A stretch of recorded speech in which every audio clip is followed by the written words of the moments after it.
The trip up to the negotiator seemed to pass almost instantly, and suddenly they were docked, the doors open, and stepping out into the main hangar of the ship. Troopers were moving back and forth with a purpose, each one performing a necessary task to make sure they were ready for the upcoming battle.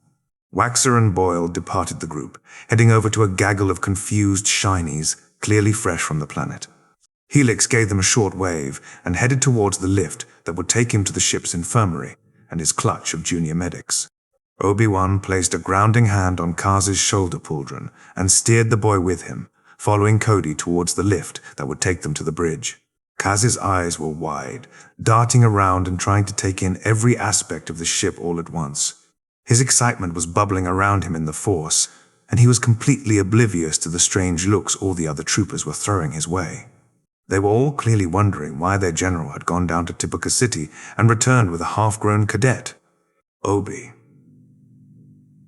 decided to leave them in suspense, passing the burden on to the ship's robust rumor mill. He had plenty of faith in Boyle, Waxer, and Helix to spread the news about Kaz. As they stepped into the lift, Kaz looked up at Obi-Wan expectantly, practically bouncing in place. It was only his training that was keeping him from fidgeting. Obi-Wan watched Cody smother a grin out of the corner of his eye as the commander pulled off his bucket and tucked it under his left arm. Cody hated wearing his helmet on board the ship, much more than any of the other troopers seemed to. The commander's Force signature was consumed with a fond indulgence as he looked down at Kaz. "You want to know everything, don't you?" Cody said, lips twitching in his effort to suppress his smile. "Yes, please," Kaz exclaimed, looking hopefully back and forth between them. "I suppose we should start with the basics then," Obi-Wan began, not even bothering to stop his own smile. "This is the Negotiator, flagship vessel of the 212th Attack Battalion, which is a part of the 3rd Systems Army and the 7th Sky Corps. It is a Venator-class Star Destroyer that hosts a complement of starfighters, landing craft, and a variety of ground assault vehicles and equipment." "Wizard," Kaz breathed. "Waxer said we had somewhere to be before. Where are we going?" "We've been tasked with bringing relief and supplies to Senator Organa on Christophsis, as well as testing a new stealth ship the Chancellor had R&D cook up," Obi-Wan answered as the lift took off with a lurch. "New stealth ship?" Kaz asked, latching eagerly onto that fact. "Yes, indeed," Obi-Wan replied. "Do we get to fly it?" "Ah, no, Obi." Wan crossed his arms and sighed. "I'm afraid that honor goes to my former Padawan, Anakin. He's waiting for us in orbit around Christophsis." "You think he's ready for this, sir?" Cody asked as the lift stopped and opened to reveal the bridge. The commander and Obi-Wan stepped out, Kaz scurrying after them like a stray Toka kit. "Anakin or Kaz, Commander?" "Both, sir," Cody said carefully. Before Obi-Wan could respond, one of the soft-shell bridge officers rushed up to them. "General, Commander, we're ready to go. We've been receiving urgent pings from Admiral Yularen wondering when we will be getting underway." "Give the order to take us out, Hap," Obi-Wan answered. Hap nodded and turned to the rest of his bridge crew. "All ahead full, helmsman?" "Sir, yes, sir. Prepare to jump to hyperspace. Engines prime, sir. All systems green. Engage." The high-pitched whine of the engines spooling up filled the bridge, and the viewport was consumed by the white streaks of the stars as the ship shot forward into hyperspace. Swirling blue and purple streaks dominated the windows as the Negotiator settled easily into hyperspace like it was always supposed to be there. Nodding, Obi-Wan strode over to the holotable in the middle of the room, pressing a button along the edge and drawing up the most recent map of the Separatist blockade of Christophsis. Cody joined him, resting his helmet along the edge of the table in his customary spot. Kaz sidled up next to them, wedging himself between them and leaning over the table to peer curiously at the holograms. General?" Hap said apprehensively. He gave Kaz a skeptical look. "Yes, Hap?" Obi-Wan said absently, left hand stroking along his beard, right tucked up under his arm as he stared at the map. "What's with the cadets, sir?" "Ah, yes, Hap. This is Kaz." He is my new Padawan. Obi-Wan replied blithely, completely oblivious to the consternation his response caused. He was far too focused on the task ahead of them to pay it any mind. I'm sorry, what? Hap blurted out. Don't you have to have the Force to be a Jedi? Kaz laughed and reached out his right hand, calling the Force to him and causing the datapad Hap was holding to float right out of the older clone's hand. He grinned, wiggling his fingers to make the pad spin around a few times before letting it go to safely clatter back into Hap's lax grip. Every eye on the bridge was watching him. Even Obi-Wan had looked away from the map to give Kaz a considering look. Kaz showed skill typical of a child of 6 standard, his clumsy manipulation of the Force similar to the younglings in the creche, even if he looked more like a Padawan learner. Obi-Wan had his work cut out for him, which did not surprise him at all. He'd done it once before and was up to the challenge. I guess that answers that, Hap mumbled, staring blankly down at the pad in his hands. Now that that's out of the way, Obi-Wan said with a rueful twist of his lips as he turned back to the holotable. Let's see what kind of mess Anakin has left us with. Hap, get me a secure line to the Resolute. Yes, sir, Hap said, snapping back to himself and striding over to the communications terminal by the holotable. He quickly got to work, and Anakin's hologram appeared in the center of the table. Connection established, General. Master! Anakin greeted, his relief easily visible. Boy, am I glad to see you. Are you underway? Yes, we should arrive at Christophsis in approximately 3 hours, Anakin. Can you hold your position for that long without engaging the enemy? Obi-Wan asked, leaning forward and resting his hands on the edges of the holotable. Yeah, but I don't know for how much longer, Anakin said, rubbing a hand on the back of his head. He crossed his arms and stared defiantly at Obi-Wan. Oh! We need to do something. The Senator is running out of time. I know that, Anakin, but I need you to trust me. Obi-Wan closed his eyes and breathed through his nose, fingers of his left hand pressing into his forehead. We need to engage them, Anakin said hotly. We got a transmission from Senator Organa saying that they were almost completely out of water and food. We need to break that blockade, Obi-Wan, and soon or there won't be anything left to save. We will get there as soon as we are able, Anakin. Obi-Wan replied as he dropped his hand to cross it over his other arm, leaning back and away from the holotable. In the meantime, do not engage with the Separatist fleet. I don't like this plan, Obi-Wan. I don't feel right just sitting here while Senator Organa is being attacked. Anakin growled out, eyes narrowed and expression combative. I understand that, Anakin, but we have our orders and a plan. We won't leave Senator Organa without relief. You better be right about this, Master. Anakin capitulated sullenly. He sighed, obviously forcing himself to relax, and focused a curious gaze on Kaz, looking for a distraction. What's with the kid? It's a long story, and I will tell you all about it when we arrive, not to worry, Obi-Wan said quickly as Kaz opened his mouth to speak. He shot his new apprentice a pleading look, and Kaz snapped his mouth shut, sending a questioning pulse down their bond. Obi-Wan sent a reassuring one in return. Must be some story. Anakin's eyebrows raised as he contemplated Kaz. What is that he's wearing? I've never seen that armor before. It's an old trooper prototype, Cody answered evenly. Anakin mumbled. He shook himself out of his stupor and focused on his former master. Well, anyway, Master, please get here quick. We need your reinforcements and whatever plan you've got coming our way. Of course, Anakin, Obi-Wan agreed, expression grim. Don't forget to send us the data burst of your current positioning. May the Force be with you. I won't. May the Force be with you too, Obi-Wan. Anakin's hologram reached out, and as it did so, the image cut off, only to be replaced with an updated map of the fleet's position in Christophsis' space. Cody let out an aggrieved noise, taking note of all the ship's new orientations relative to the enemy blockade. It wasn't what he would prefer. But between General Skywalker and Admiral Yularen, They should be able to hold out until reinforcements arrived at the very least. He's going to engage the fleet, sir. I know, Obi-Wan said on a long exhale, sounding resigned. Sounding resigned. Not what I would prefer, but we can make it work. We have to get that stealth ship down to the surface with supplies, sir, or we won't hold the planet for much longer, if at all.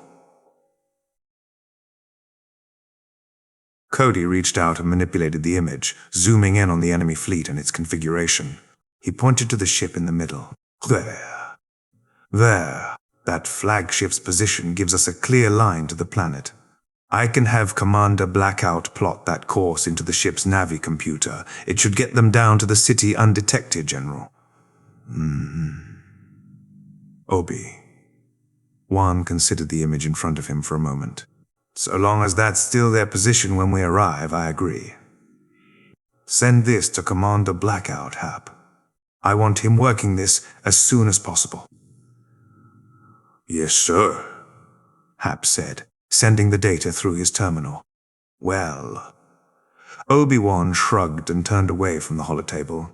Not much for us to do now, but wait, Commander. Cody reached out and grabbed his helmet, turning to follow Obi-Wan as he began to stride towards the lift to exit the bridge.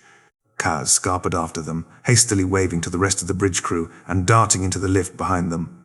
The door hissed closed, and Kaz lost his grip on his patience in that moment. Master Obi-Wan, why didn't you tell General Skywalker? This isn't the type of thing you tell a person like Anakin over a comm call, Obi-Wan replied with a small chuckle to hide his discomfort. I needed him focused on battle strategy, not interrogating me. I'll tell him as soon as he's on board the negotiator to pick up Commander Blackout and his ship. Yeah, that would have been not good, Cody agreed with a resigned sigh. He grinned down at Kaz. You'll learn real quick that General Skywalker, while very good at what he does, is easily distracted. Best to not disturb him if at all possible. Ah, got it, Kaz nodded, not completely understanding, but wishing to look like he did. Don't worry. You'll understand when you meet him. Obi-Wan said as they stepped off the lift and into the hallway of Deck 1. He led them down the short path to his quarters and opened the door. He stepped in, Kaz and his commander following him, and then frowned. Eyes sweeping around the room, Obi-Wan realized two things. One, that this room was not remotely big enough for two people, and two, that Kaz had nothing but the clothes on his back. They'd left Kamino with such haste that he'd forgotten to go back to Kaz's bunk and collect his belongings. Convinced. Well, there was nothing for it now. They'd just have to make do. Behind him, Cody moved further into the room, setting his helmet down on the desk next to a fresh stack of datapads. Work stopped for no being, it seemed. Are these your quarters, General? Kaz asked, stepping in to let the door swish closed behind him. He walked around carefully, taking in the small bed, the desk with its two chairs and computer terminal, the door to the fresher, and the footlocker that held Obi-Wan's clothes and a small stash of his favorite tea. There wasn't much else in the room, nothing to distinguish it as Obi-Wan's. It's huge. Bigger than my bunk back on Kamino, that's for sure. Everything on this ship is bigger than those bunk tubes, Cody said with a scoff. He turned to Obi-Wan. Do you want me to requisition him quarters, sir? I was hoping to use the yeoman's room across the hall, considering that's what he's officially listed as on the ship's manifest. Obi-Wan replied as he straightened up the slight chaos that was his desk.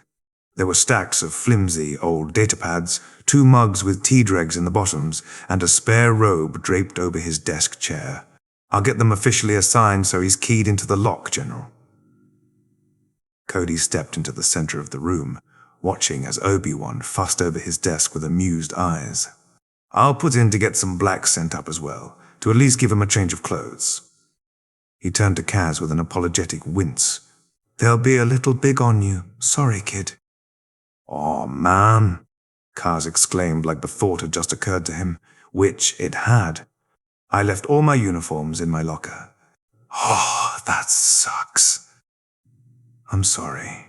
I believe that was my fault, Obi. Wan apologized, expression contrite. I was in such a hurry to get to you and get you out of there and the ship on its way that it completely slipped my mind.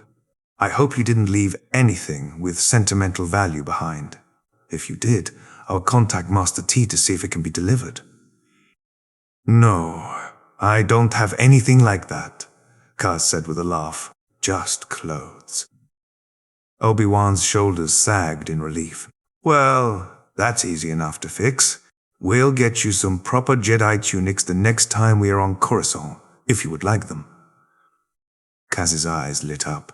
"Oh, really? Awesome." His eyes went wide as another thought came to him. "Hold on, does this mean I get a lightsaber?" "Eventually, yes," Obi-Wan laughed, taken by Kaz's childish enthusiasm. "But you'll need to learn the basics first." "Yes, Master," Kaz readily agreed. He darted over to Obi-Wan's desk chair and sat down. He looked up at Obi-Wan and smiled, revealing he'd recently lost a bottom tooth. "You said something about a Padawan braid." "Did I?" Obi-Wan feigned confusion, crossing his arms and rubbing at his beard. He glanced over at Cody, expression sly. "Do you remember that, Cody?" Cody's expression mirrored his general's, his own impishness wiggling out into the Force. "I'm not sure, General. Maybe you did, maybe you didn't. I can't recall." "Oh, what?" Kaz whined out, fidgeting in his seat. "You did? In the LAAT, on the way up to the ship." "Please, Master." "Yeah, I don't know, kid, I was there," Cody continued, walking over and sitting in the chair. Obi-Wan kept there just for him." He leaned back in his seat, lifting his right leg and resting his ankle on his left knee. "I don't remember that part." Kaz let out an affronted gasp and narrowed his eyes at Cody. "Commander." Obi-Wan couldn't hold it in any longer and burst into helpless giggles, Kaz's completely offended expression doing him in. "Peace, Padawan. Don't set poor Cody on fire with that glare. We'll get your braid started." Kaz whipped around in his seat to set said glare on Obi-Wan, but he couldn't stop the excited smile brooming across his face. "That was mean, General." "Only a little," Cody said with a smirk. He reached along the tenuous bond he had with Kaz and gave it a teasing tug, completely on instinct alone. "Sorry, kid."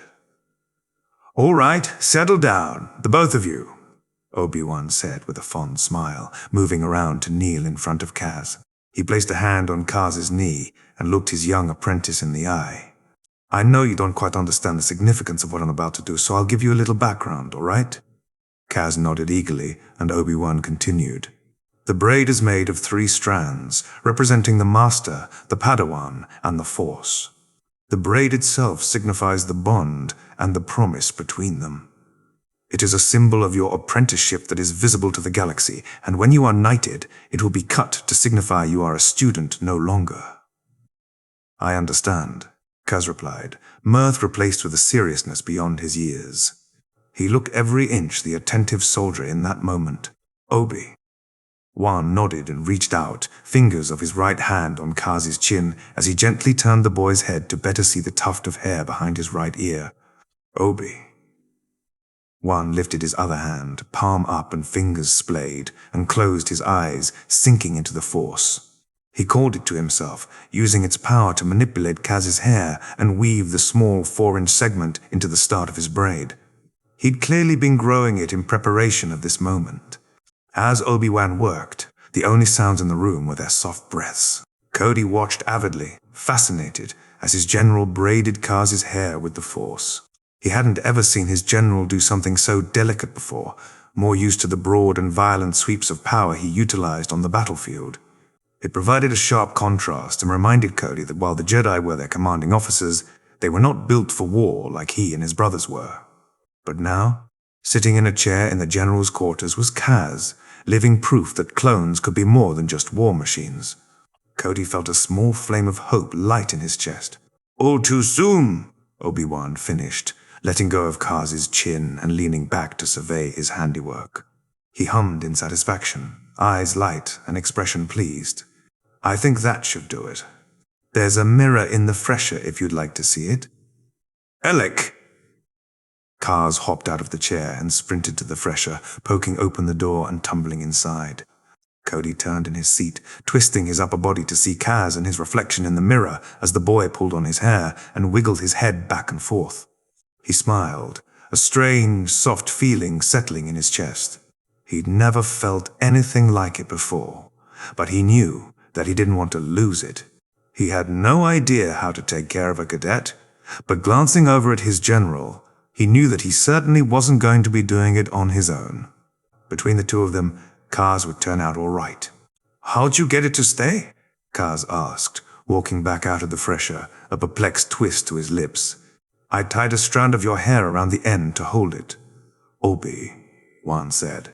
"It'll do until we get you an elastic band from supply. That way you can learn to braid it yourself." "That's so cool," Kaz said with a carefree grin. "Isn't it, Commander?" "Yeah, kid." Cody huffed out a laugh, dropped his leg and stood. He reached out, ruffling Kaz's hair, marveling at how straight and fluffy it was, so unlike the rest of his brothers, except for perhaps Rex, with his platinum blonde fuzz. "I gotta go and get your quarters and supplies squared away. I'll be back in a bit, all right?" "Yup," Kaz chirped. "And while you do that, Commander, Kaz and I will work on his first meditation." Obi-Wan reached out, grasping Kaz's shoulders and maneuvering him into the middle of the room. "Sounds good, sir," Cody said as he opened the door. He stepped out into the hall and looked back over his shoulder. "I'll be right back." "I'm counting on it, Obi-Wan said. Cody nodded, stepping all the way out and letting the door close behind him. As he did, Obi-Wan turned his focus to his new Padawan, who was looking up at him expectantly. Steeling himself, memories of teaching Anakin to meditate dancing in his head, Obi-Wan guided Kaz down to the floor to sit across from him, legs crossed comfortably and hands resting on their knees. Kaz watched him attentively, mirroring every action that Obi-Wan made. Obi-Wan could feel his earnestness, as well as his desire to do well and please Obi-Wan. Beneath it all was the chill of possible failure that Kaz was doing a good job of stifling, but was unable to completely banish.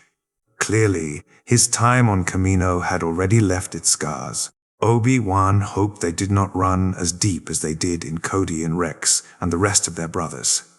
"All right," Obi-Wan began after a small pause. "First, focus on your breathing. In through your nose and out through your mouth. Slow and steady." Obi-Wan paused, demonstrating for Kaz and breathing with him. "Good. Now, close your eyes." Obi-Wan watched as Kaz did, his chest rising and falling with his breathing. Imagine you are in a room, but it's just you, and there is no one there with you. It's quiet. All you hear is your breathing. The air is tranquil. The floor is warm and soft under your legs. The lights are dim. It's peaceful and still. No one can get into this room but you.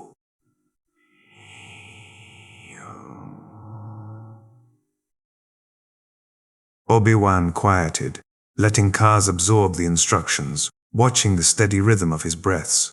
"Do you see it?" "Yes," Kaz whispered. "I see it." "Good. Now reach out to the Force.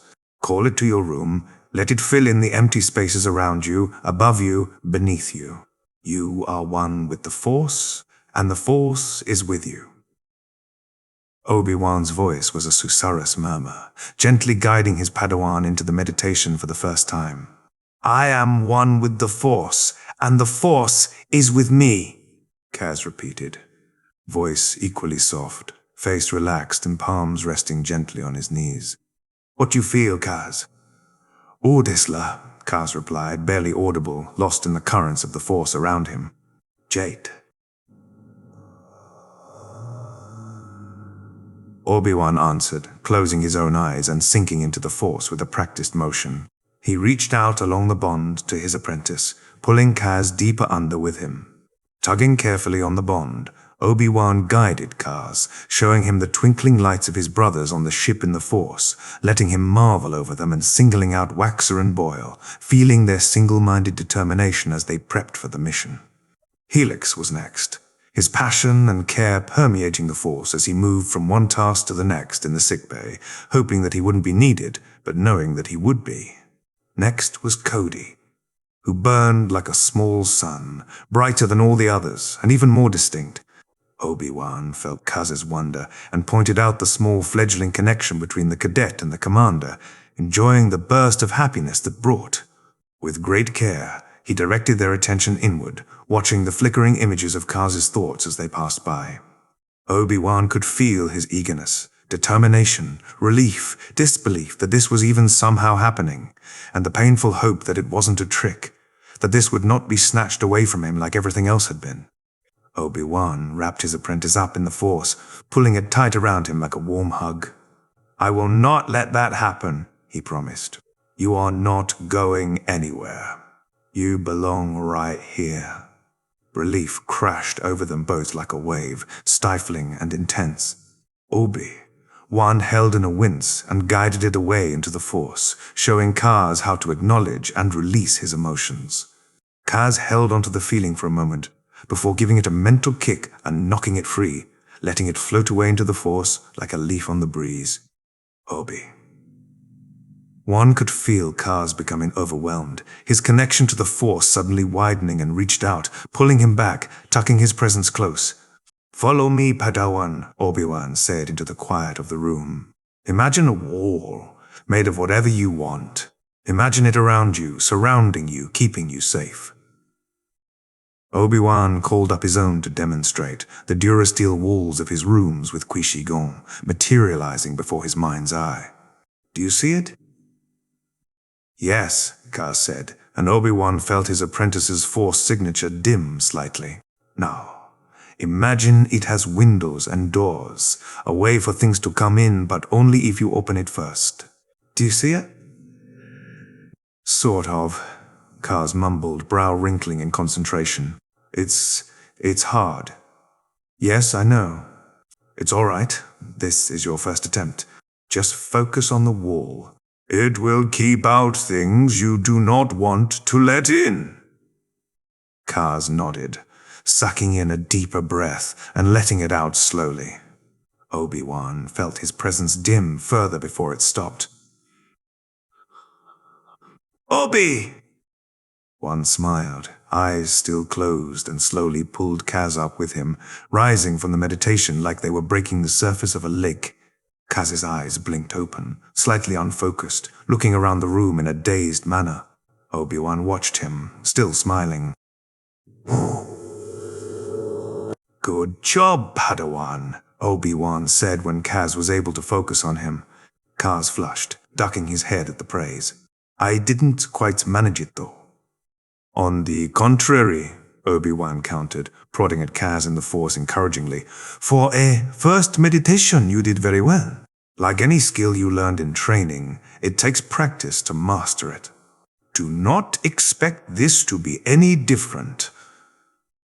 Kaz nodded, smiling ruefully. "That I understand."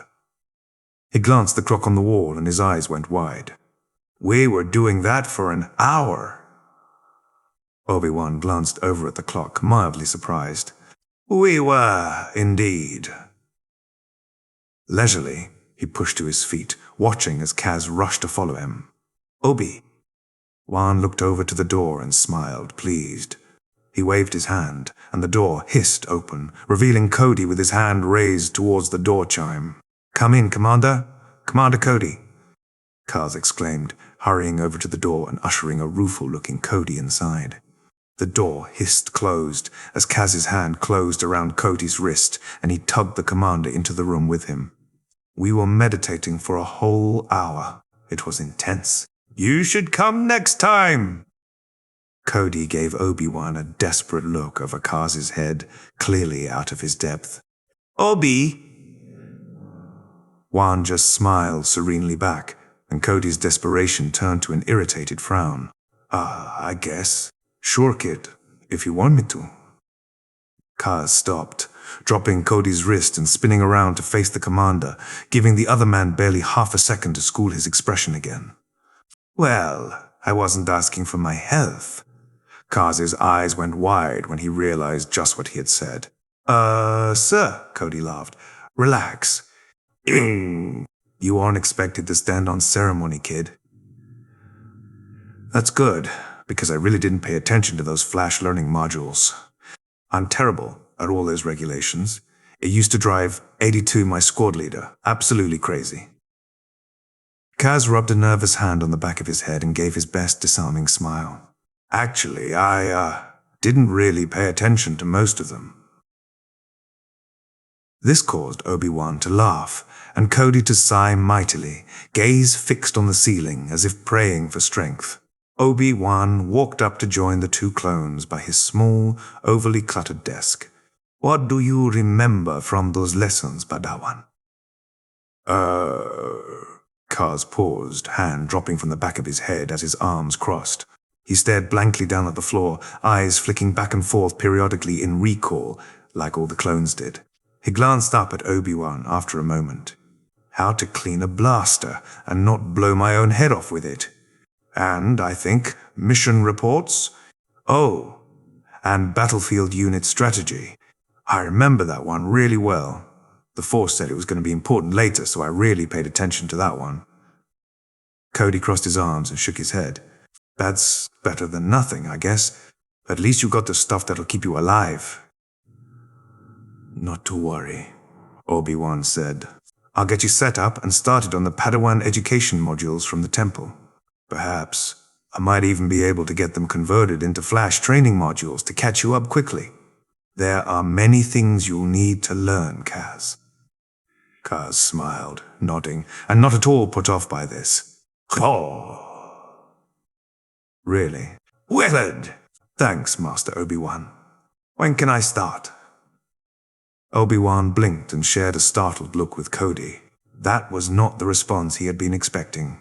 Even a good. A student as he had been as a Padawan, Obi-Wan had disliked studying and reading, preferring to learn lightsaber combat forms and katas. Well, likely after we clear up this mission on Christophsis. Our communications back to Coruscant are spotty, and I can't guarantee I'll be able to get a good enough signal for data transfer, but I will certainly try my best. Kaz's expression dimmed. Bummer. I've got some training for the Shine he's lined up for after this deployment, Cody said, offering an olive branch, unable to bear Kaz's disappointment. I can probably roll you into it if you'd like.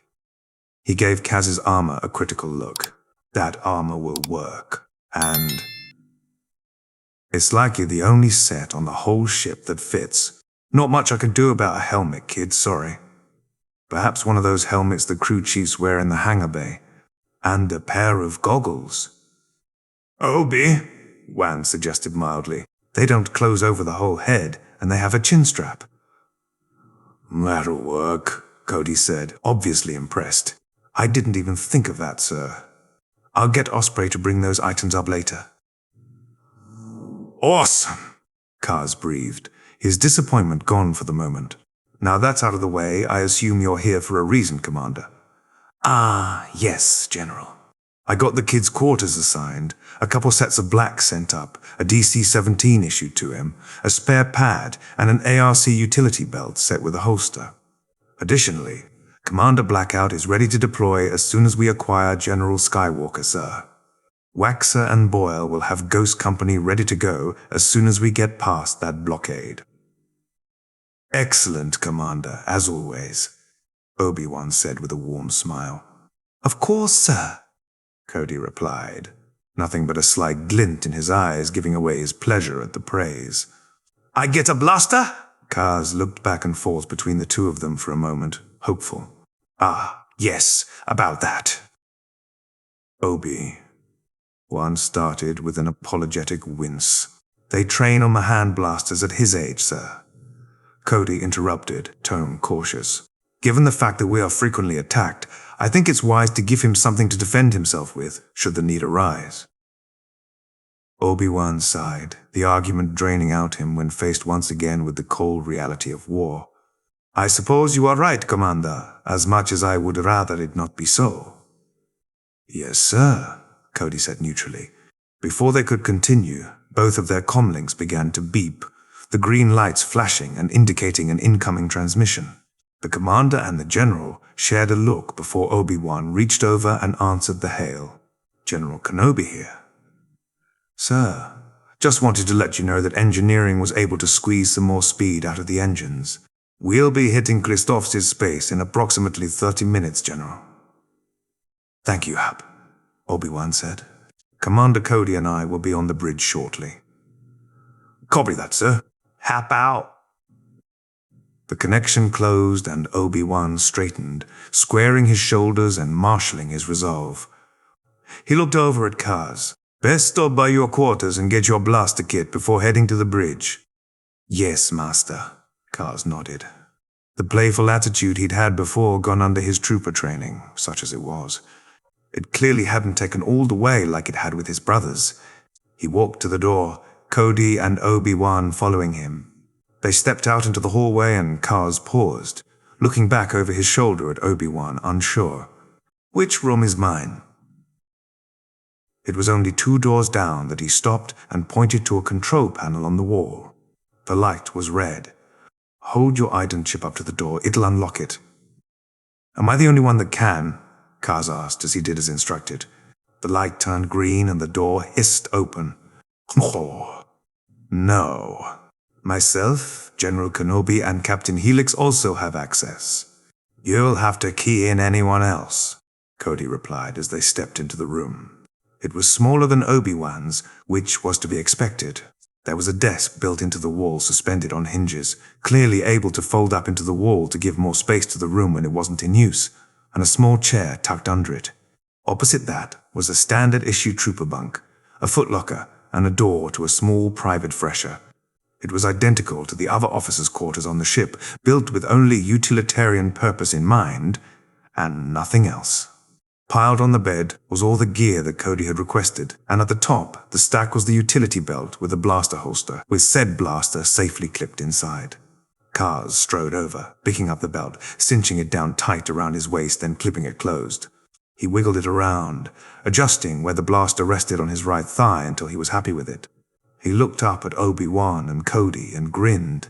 In that moment, Obi-Wan was sharply reminded of a Mandalorian verd, the utility belt and blaster completing the kit. The only thing Kaz was missing was the distinctive buys. The white sections of plastoid armor were only slightly too large, but the boy would grow into them quickly.